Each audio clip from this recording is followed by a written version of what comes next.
¿Qué harías si un instante de distracción en la carretera te obligara a confrontar no solo tu pasado, sino también el secreto más doloroso de tu vida? Isabella Rojas, magnate de la moda con un imperio que se extendía desde los vibrantes talleres de Oaxaca hasta las pasarelas de Madrid, pisó el acelerador de su reluciente Mercedes, impaciente por llegar a su próxima reunión. Los campos de agave se extendían como un mar esmeralda bajo el sol implacable de Jalisco, un paisaje que, irónicamente, la conectaba con sus raíces tanto como la alejaba. Una figura emergió de la bruma del camino, frágil y desorientada. Isabella apenas tuvo tiempo de reaccionar. El chirrido desgarrador de los frenos rompió el silencio de la tarde, seguido de un golpe seco que resonó en el pecho de Isabella como un tambor de guerra. Su mundo, tan cuidadosamente construido sobre pilares de éxito y control, se desmoronó en un instante,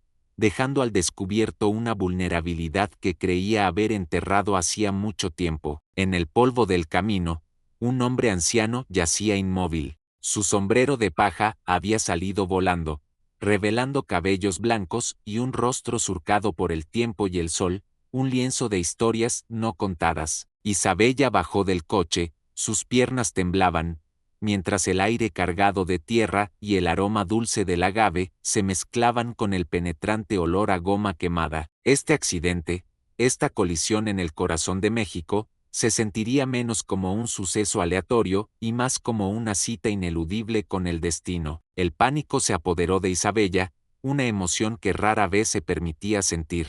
Sus manos expertas en cerrar tratos millonarios ahora temblaban incontrolablemente mientras marcaba el número de emergencias. Observó al anciano, cuyo pecho subía y bajaba débilmente, y una punzada de algo más que culpa la atravesó, una extraña familiaridad, un eco de una melodía olvidada en el rincón más profundo de su memoria. Las sirenas de la ambulancia rompieron la quietud del paisaje, acercándose rápidamente. Isabella, acostumbrada a dictar órdenes y mantener la compostura bajo presión, se encontró muda, observando cómo los paramédicos atendían al hombre. Las imágenes de su éxito, las revistas de moda, los aplausos en Barcelona, se desdibujaban frente a la cruda realidad de un cuerpo frágil, vulnerable, en medio de la carretera. La vida, ella lo sabía, era tan caprichosa como los hilos de un telar ancestral. Mientras el anciano era cargado en la ambulancia,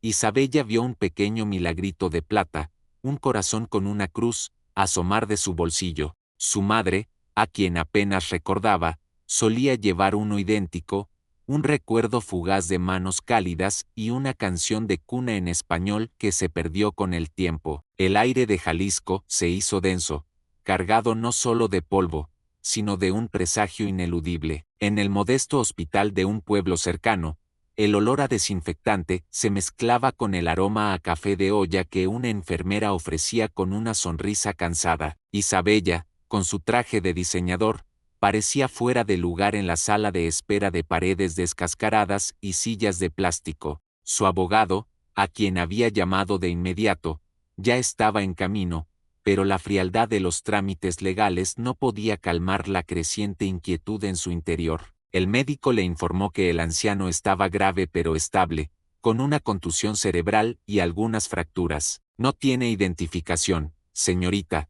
dijo el doctor, su voz suave. Lo llamaremos Don Juan Doe por ahora. La falta de identidad solo intensificó el misterio, atando a Isabella a este hombre desconocido de una manera que la ley no podía dictar. Un lazo invisible, pero inquebrantable, comenzaba a formarse. Isabella se permitió un momento de soledad, sentada en la capilla del hospital. Las imágenes de la Virgen de Guadalupe y San Judas Tadeo la observaban con una benigna solemnidad. Encendió una vela, un acto que nunca antes había considerado, pidiendo no por el perdón de sus pecados, sino por una respuesta, una guía. En ese humilde lugar de fe, Isabella, la mujer de negocios implacable, sintió el peso de una humanidad que había evitado durante demasiado tiempo. Isabella se acercó a la cama del anciano en la unidad de cuidados intensivos. Su rostro, hinchado y pálido, contrastaba con la imagen vibrante de los campos de agave afuera, pero en la quietud de la habitación,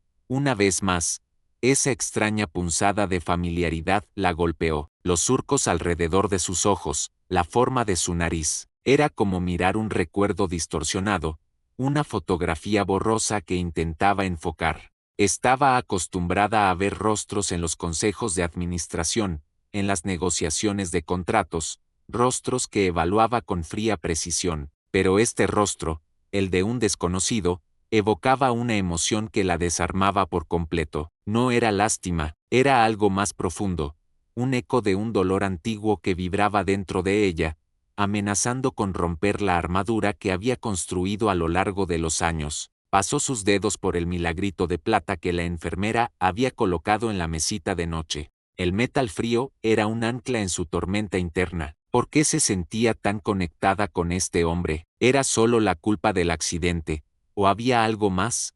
Un hilo invisible que los unía, esperando ser descubierto bajo el manto de la amnesia y el misterio. La policía local no pudo encontrar rastros del anciano. No había informes de personas desaparecidas que coincidieran con su descripción en los pueblos cercanos. Era como si el hombre hubiera surgido de la tierra misma, o de un pasado olvidado. Isabella, con sus recursos ilimitados, sintió la frustración de la impotencia, una sensación que detestaba. Contrató a un detective privado, un ex policía de la Ciudad de México con una reputación impecable, para que rastreara cada pista, cada susurro. Necesitaba saber quién era este hombre, no solo por las implicaciones legales, sino por la creciente urgencia en su alma. La ausencia de su identidad se sentía como un agujero en su propia historia. Mientras tanto, los recuerdos de su propia infancia, borrosos y dolorosos, comenzaron a resurgir.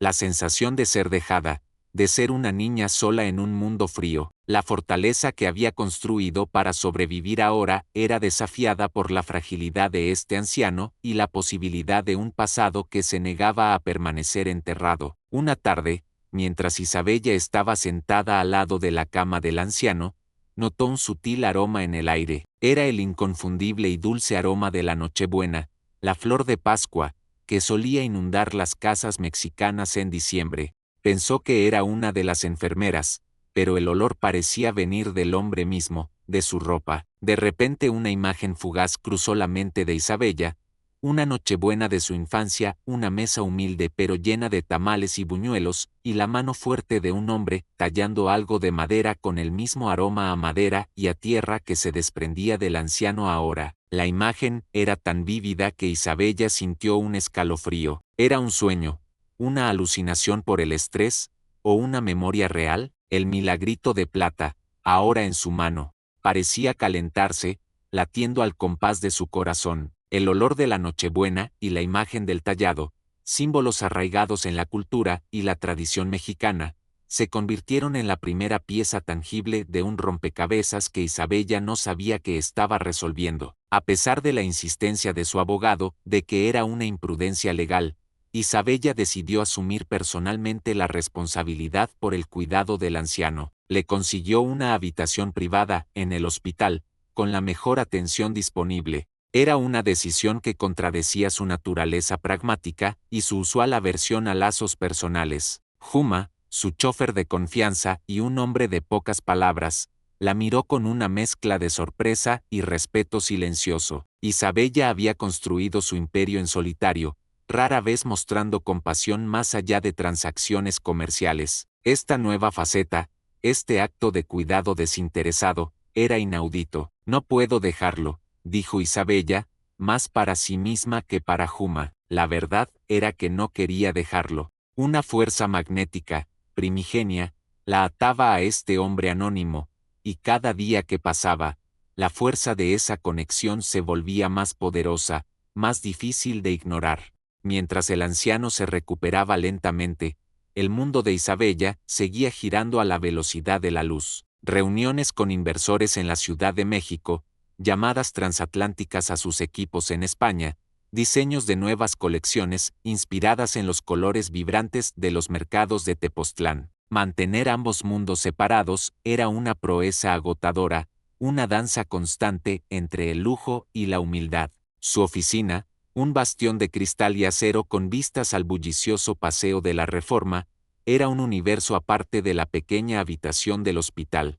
En un mundo, ella era la temida reina de la moda. En el otro, era simplemente la señora del accidente, una mujer con un secreto sin nombre pegado a su alma. El contraste era una herida abierta. Cada noche, Isabella regresaba al hospital, cambiando las luces de neón por la tenue iluminación de la habitación. Llevaba historias del día, no de negocios, sino de la vida exterior, el grito del afilador, el aroma a tacos al pastor, el bullicio de los niños jugando, pequeños fragmentos del mundo que ella, en su éxito, había olvidado apreciar, y que ahora compartía con un hombre que se aferraba a la vida. Una mañana, el anciano, aún débil, murmuró algo. Isabella se inclinó, su corazón latiendo con fuerza. Eran palabras en un dialecto que apenas reconoció, salpicado de español antiguo. San Miguel, fiesta, papel picado, sonidos de marimba acompañaban sus palabras incoherentes,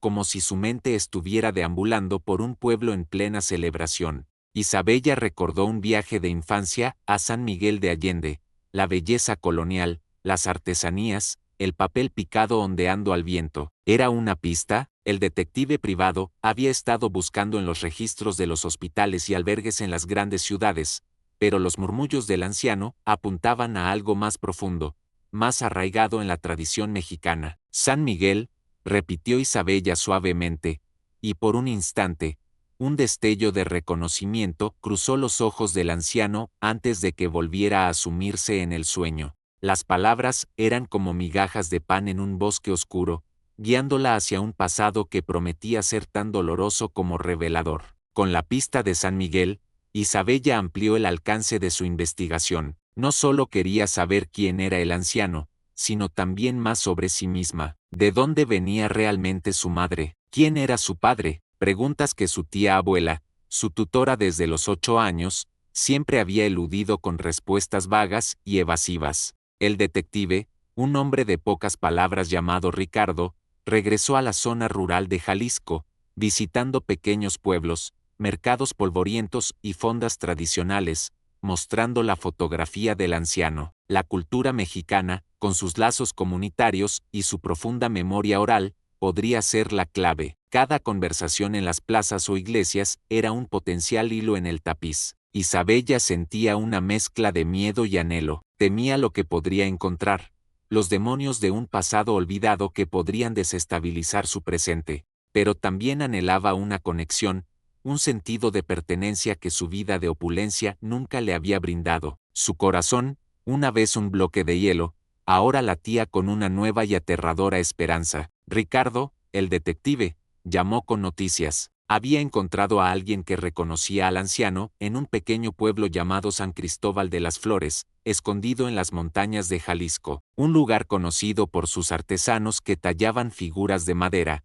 alebrijes vibrantes y coloridas. El nombre del anciano era Mateo. San Cristóbal de las Flores no aparecía en los mapas turísticos. Era un lugar donde el tiempo parecía haberse detenido, donde las tradiciones prehispánicas se fusionaban con la fe católica en un hermoso sincretismo cultural. Isabella sintió una oleada de emoción. Este era el tipo de lugar del que su madre podría haber venido, un lugar donde el arte y el espíritu eran uno solo. Ricardo también había descubierto algo más. El anciano, Mateo, era conocido en el pueblo como un maestro tallador de madera, cuyas manos creaban magia, y en el mismo pueblo, hace muchos años, había vivido una joven llamada Elena, que había partido hacia la ciudad dejando atrás un hijo. Una oleada de frío recorrió a Isabella. El hijo, ella misma. Ricardo entregó un sobre viejo a Isabella. Dentro había una fotografía descolorida,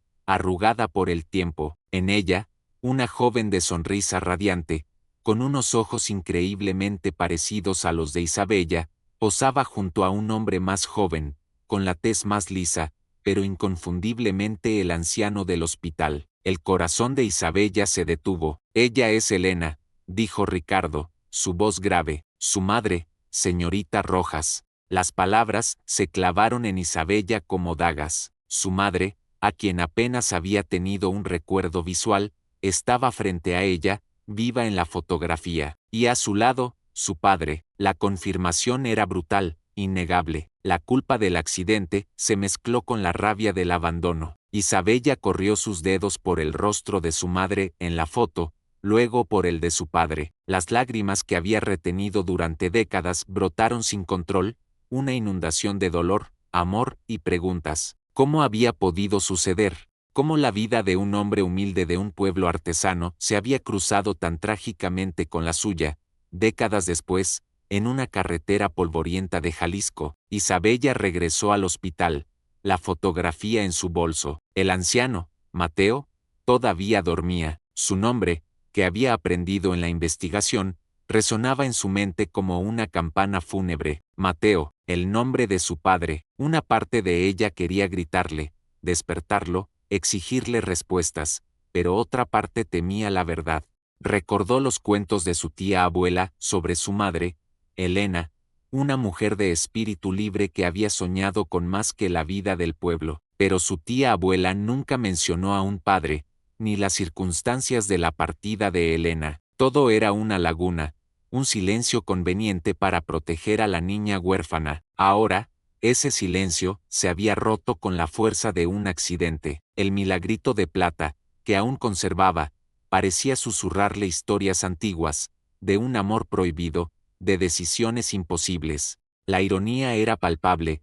Había atropellado al hombre que le había dado la vida, al hombre que ella pensó que la había abandonado. La verdad se desplegó ante Isabella como un tapete de lana de Teotitlán, complejo y lleno de patrones ocultos. Su madre, Elena, había huido del pueblo siendo muy joven, embarazada de Isabella, buscando una vida mejor en la gran ciudad, sola. Mateo, su padre, había estado devastado, intentando encontrarla, pero la pobreza y la falta de recursos lo habían atado a San Cristóbal de las Flores. Cuando Elena regresó años después, enferma y sin poder cuidar a la pequeña Isabella, la dejó en la puerta de un orfanato de monjas antes de desaparecer para siempre. Pensó que así le daría una oportunidad, un futuro. Mateo nunca había dejado de buscarla, ni a Elena ni a Isabella. Había recorrido caminos y pueblos, con la esperanza de encontrar algún rastro. El día del accidente, iba de camino a un pequeño mercado en un pueblo cercano, vendiendo sus alebrijes para sobrevivir, la esperanza como su único alimento. La colisión no fue casualidad, sino el cruel abrazo del destino. Isabella sintió una explosión de emociones, una cacofonía en su alma, rabia por el abandono, el dolor de la soledad, pero también una punzada de comprensión por la desesperación de sus padres. ¿Cómo juzgar decisiones tomadas bajo la sombra de la pobreza y la desesperanza? La mujer fuerte y fría se desmoronaba. Las noches en el hospital se convirtieron en un tormento. Miraba el rostro de Mateo, ahora su padre, y veía las huellas de su propia infancia, la forma de sus labios, la curva de sus cejas. Se veía a sí misma en él, y el dolor era casi insoportable. Quería gritarle, llorar con él, pero solo podía esperar, observando. Los recuerdos de su tía abuela, que la había criado con una dureza que ella ahora entendía como protección, también cobraron un nuevo significado. Ella la había salvado, le había dado una educación, un futuro, pero también le había negado la verdad, la historia de sus padres, envolviéndola en un velo de misterio y vergüenza. Una tarde, Mateo abrió los ojos, miró a Isabella, sus pupilas dilatadas, sin comprender. La voz de Isabella se atascó en su garganta. Papá, la palabra era un hilo apenas audible. Mateo intentó hablar, pero solo un gemido salió de sus labios resecos. La contusión cerebral había afectado su memoria a corto plazo, y quizás también la de largo plazo. El médico explicó que necesitaría tiempo, paciencia. Isabella se sentó a su lado, conteniéndose para no desbordarse. La oportunidad de confrontar la verdad, de exigir respuestas, se desvanecía en el silencio de la amnesia. Era una tortura, un destino cruel. Isabella tomó la mano envejecida de su padre, sintiendo la dureza de la piel curtida, las cicatrices de una vida de trabajo manual. No había un solo adorno de oro o diamantes en esa mano, solo la historia de una vida de lucha. Y en esa simple conexión, Isabella sintió una oleada de amor, tan puro como el agua de un cenote. Isabella comenzó a hablarle a Mateo en voz baja, contándole historias de su vida, de su éxito, pero también de su soledad. Le hablaba del papel picado y los alebrijes, de los colores de México. Hablaba de Elena, su madre, de su dulce voz. Mateo la miraba, a veces con confusión, a veces con un brillo fugaz en sus ojos. Una tarde, Isabella le cantó una canción de cuna antigua, la misma que su madre solía cantarle, la misma que el milagrito de plata parecía susurrar. Mateo cerró los ojos y una lágrima solitaria se deslizó por su mejilla. Elena, murmuró, su voz rasposa, mi Elena. No la reconocía a ella, pero el eco de su madre, de su amor, había alcanzado su alma. Fue un momento desgarrador y esperanzador a la vez. No importaba si su padre recordaba el accidente o quién era ella en ese momento. Lo importante era que la esencia de su conexión, el amor que los unía, trascendía la amnesia y el tiempo. El lazo de sangre era inquebrantable. Con el tiempo y la terapia, la memoria de Mateo comenzó a regresar, fragmento a fragmento. Un día, mientras Isabella le mostraba la vieja fotografía de su madre, él la miró a ella con una lucidez que la asustó. Tus ojos, dijo, son los ojos de Elena. Tú eres mi Isabella. El reconocimiento fue doloroso y liberador. Isabella, con voz temblorosa, le contó su historia, la niña abandonada, la soledad, el resentimiento. Le habló de su éxito, de cómo había construido un imperio para demostrar que era digna, que no necesitaba a nadie. Mateo escuchaba, su rostro una máscara de dolor, sus manos temblaban. Lo siento, mi niña, susurró. No fue abandono, fue una desesperación que no deseo a nadie. Creí que te daba una vida mejor. Las palabras eran crudas, honestas. Isabella, acostumbrada a la frialdad de los negocios, se encontró con una verdad más profunda, más humana, que la desarmaba. Mateo, con voz entrecortada, le contó su versión de la historia, cómo amaba a Elena con toda su alma, cómo la habían deshonrado en el pueblo por estar embarazada sin casarse, como Elena, en su desesperación, creyó que la ciudad les daría una oportunidad, pero solo encontró más pobreza y rechazo. Recordó el Día de Muertos, en que Elena apareció en su puerta,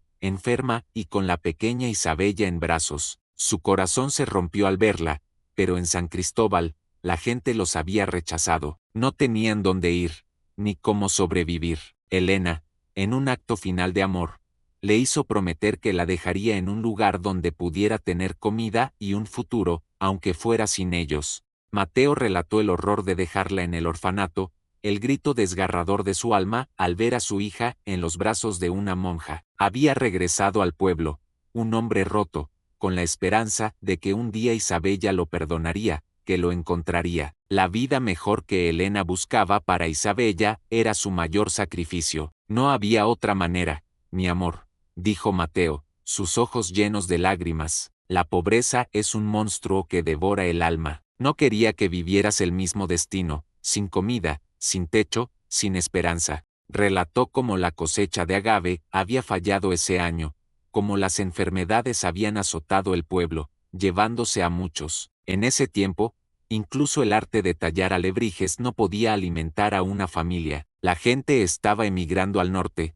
dejando sus tierras y sus costumbres. Elena había visto una oportunidad, aunque fuera una ilusión, en la promesa de la ciudad, un lugar donde nadie los conocía ni los juzgaba. Isabella escuchó la historia, su propio dolor de abandono transformado en una profunda compasión. Comprendió que sus padres no la habían abandonado por falta de amor, sino por un amor tan grande que los obligó a tomar una decisión impensable. La pobreza, no el desinterés, había sido su verdugo. Las palabras de Mateo resonaron en el corazón de Isabella, derritiendo la última capa de hielo. Su abandono no fue un acto de crueldad, sino un acto desesperado de sacrificio, un acto de amor supremo. La imagen de sus padres, antes nebulosa y dolorosa, ahora se aclaraba, llena de matices de valentía y desgarro. Las décadas de resentimiento se disolvieron en un mar de lágrimas compartidas. Isabella abrazó a su padre por primera vez, sintiendo el calor de su cuerpo frágil, el aroma a tierra y a madera que era tan familiar. Era un abrazo que curaba heridas de toda una vida, un abrazo que cerraba un ciclo de dolor y abría uno de esperanza. Te perdono, papá, susurró Isabella, una paz inmensa inundando su ser. Y me perdono a mí misma por no haber entendido. La vida, ella lo entendía ahora, era un retablo complejo, lleno de historias que a menudo requerían compasión y comprensión para ser reveladas en su verdadera luz. La habitación del hospital, que una vez fue un lugar de tensión y misterio, ahora era un santuario de sanación. Isabella y Mateo pasaban horas en silencio, simplemente disfrutando de la compañía del otro. Las palabras no siempre eran necesarias. El amor y la comprensión fluían entre ellos. Isabella le traía pequeños regalos, un rebozo de seda con colores que recordaban los alebrijes, una canasta de pan dulce recién horneado del pueblo. Mateo, a su vez, le enseñaba sobre las maderas, los colores que la naturaleza ofrecía, la paciencia de la talla. Era una reconexión con una herencia que Isabella había ignorado durante demasiado tiempo. Una tarde, mientras comían chiles en nogada que Isabella había encargado de un restaurante local, Mateo sonrió, un brillo en sus ojos que había estado ausente durante años. Mi niña, dijo, has vuelto a casa, y en esa sencilla frase, Isabella sintió un sentido de pertenencia que nunca había encontrado en sus mansiones o sus pasarelas. Cuando Mateo fue dado de alta del hospital, Isabella no lo llevó a su lujosa mansión, en cambio, lo llevó a un modesto pero acogedor apartamento que había alquilado en San Cristóbal de las Flores, el pueblo donde ambos habían nacido. Era un acto deliberado, una inmersión en sus raíces. El pueblo lo recibió con los brazos abiertos, una fiesta de bienvenida improvisada con mariachis y jarabe tapatío. La gente local, que lo conocía como el maestro tallador, se alegró de verlo sano. Isabella, con su atuendo de diseñador, se movía entre la multitud, riendo y bailando, sintiéndose parte de algo más grande que ella misma. La mesa estaba repleta de platillos tradicionales,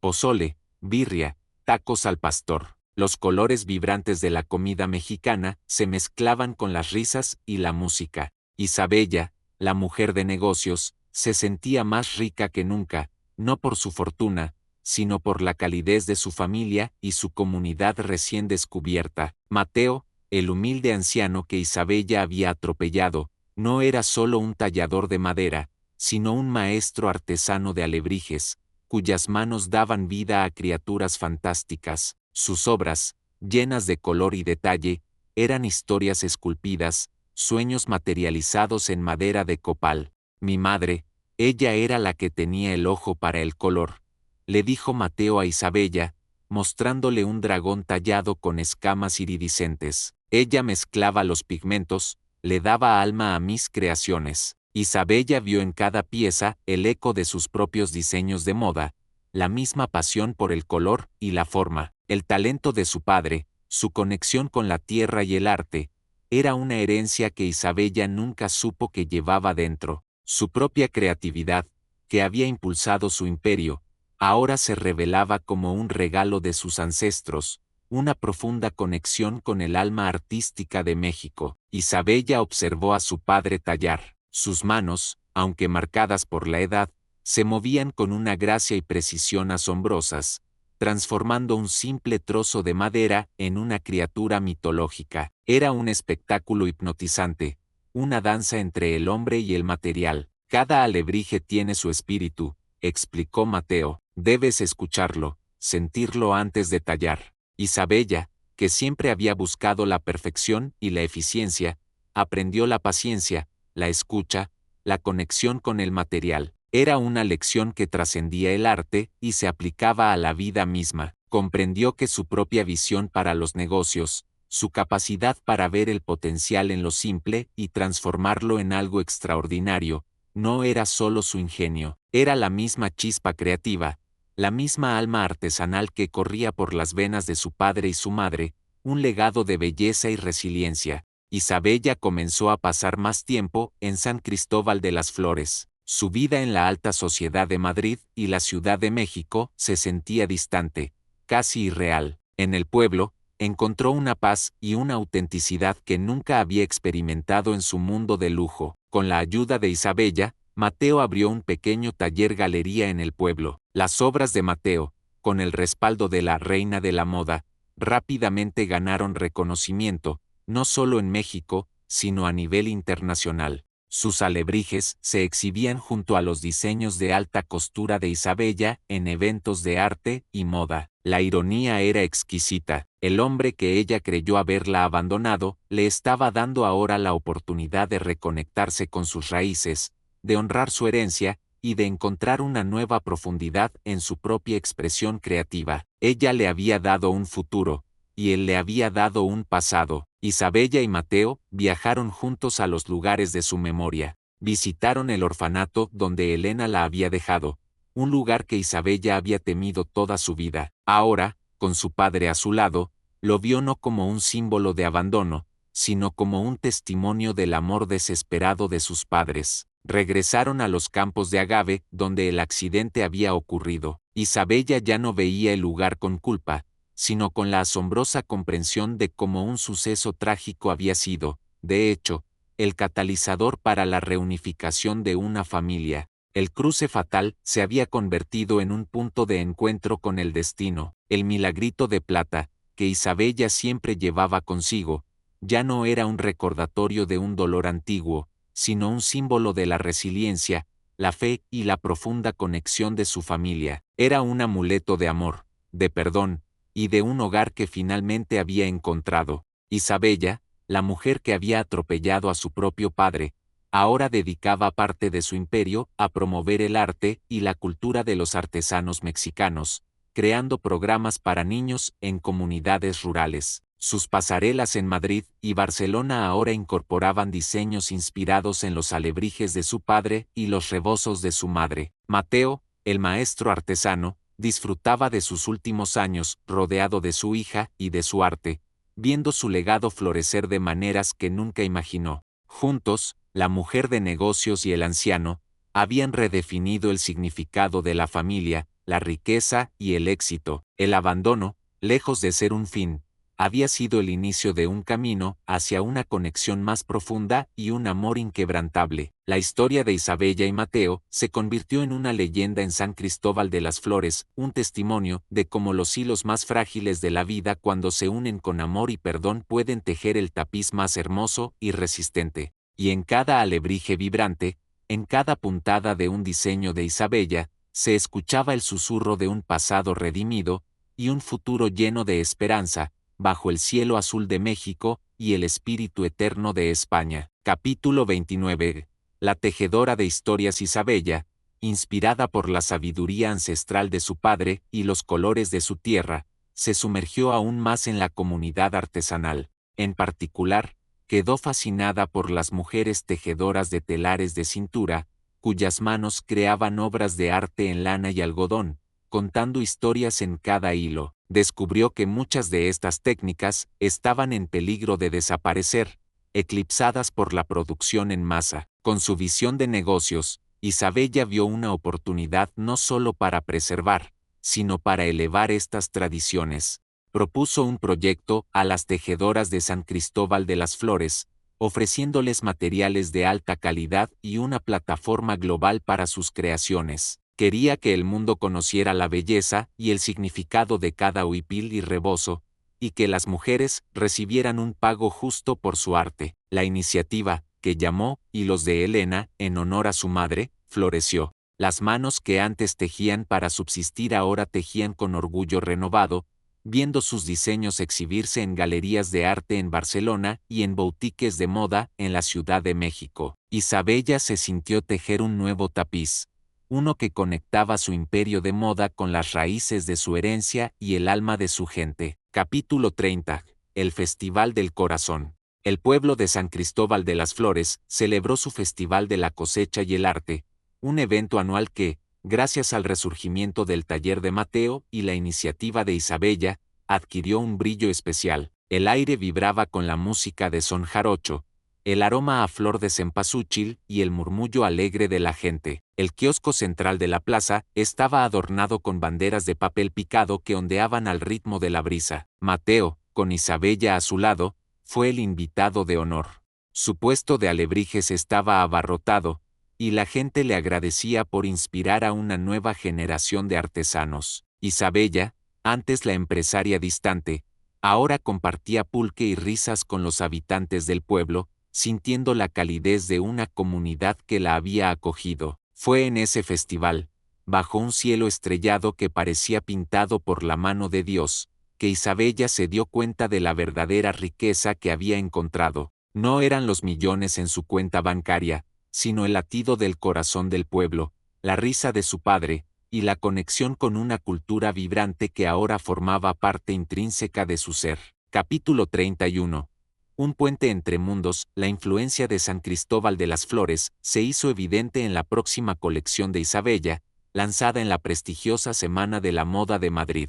Los diseños, antes minimalistas y vanguardistas, ahora desbordaban con los colores vivos de los alebrijes, los patrones geométricos de los telares y la fluidez de los rebozos. Las modelos desfilaron con accesorios de madera tallados a mano por Mateo, verdaderas joyas artesanales. La crítica internacional aclamó la colección como una fusión brillante de tradición y modernidad, una oda a la herencia mexicana con un toque global. Isabella, al final del desfile, no se limitó a agradecer a su equipo de diseño. Con Mateo a su lado, presentó a los artesanos del pueblo, a las tejedoras de hilos de Elena, al mundo. Era un momento de triunfo, no solo para su marca, sino para la cultura de un pueblo que había encontrado su voz en las pasarelas más importantes. Isabella había construido un puente entre dos mundos que antes parecían irreconciliables, el lujo de la alta costura y la autenticidad del arte popular, uniendo sus raíces con sus alas y haciendo de su padre y su madre parte de su legado global. La vida de Isabella Rojas se había transformado por completo. Ya no era solo la reina de la moda, sino también una embajadora de la cultura y el arte mexicano, una mujer que había encontrado su verdadera identidad en la reconciliación con su pasado. Su relación con Mateo se fortaleció cada día, una bendición inesperada nacida de la tragedia. Juntos, Isabella y Mateo crearon una fundación para apoyar a los jóvenes artesanos, para que nunca tuvieran que enfrentar la misma desesperación que sus padres. El taller de Mateo se convirtió en una escuela, donde las manos sabias del anciano enseñaban a las nuevas generaciones el arte de tallar sueños y de mantener vivas las tradiciones. La historia de la mujer de negocios y el anciano se convirtió en un faro de esperanza, un recordatorio de que el destino puede ser caprichoso, pero el amor y el perdón tienen el poder de tejer los hilos más rotos en un tapiz de belleza inquebrantable, y en cada alebrije que Mateo tallaba, en cada prenda que Isabella diseñaba, se sentía el pulso de un legado compartido, una promesa de futuro bajo el cielo eterno de México y España.